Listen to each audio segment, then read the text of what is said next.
And good evening to you. I'm Tom Ziska. We're glad to have you with us. We begin with another change in our weather.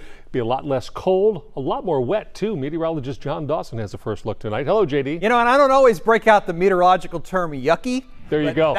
That's kind of what we turned today, right? We were sort of a pleasant morning. I remember sitting on the back porch, seeing a little bit of blue skies, but also plenty of cloud cover. Now we're just kind of socked in with a lot of clouds and sort of some drippy conditions as well across the area. When we take a look at the Fox Red Storm Seeker radar, no storms, but we certainly have these very, very kind of light returns of green popping around. That's that kind of almost a drizzle, almost a light sprinkle that's kind of mixed in there. That's kind of what we're dealing with right now. And as we continue through the rest of the weekend, that rain and chances are going to increase, and so is the type of showers and storms. And we'll talk about that when we look at the futurecast. So our temperatures have really been held in check today because of all the cloud cover. Now, I think it's a little clearer skies down to the southwest. That's why we're seeing just slightly warmer temperatures, because you get a little bit of a break of this in the clouds every once in a while.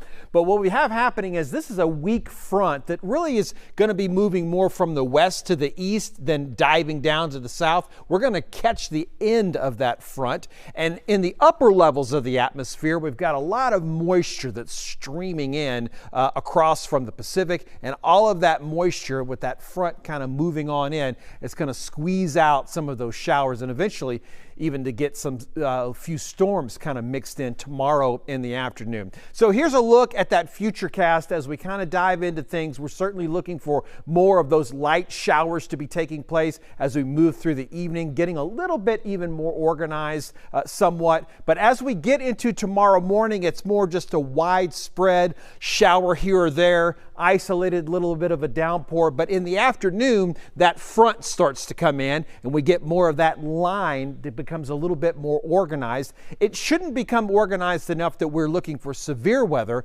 but some of these downpours could get a little bit closer together and again kind of a little bit more heavier just in general, and we'll see that move through in the afternoon. Slowly, this front will sort of fall apart as it continues, as far as the rainfall for us, as it continues to move to the east.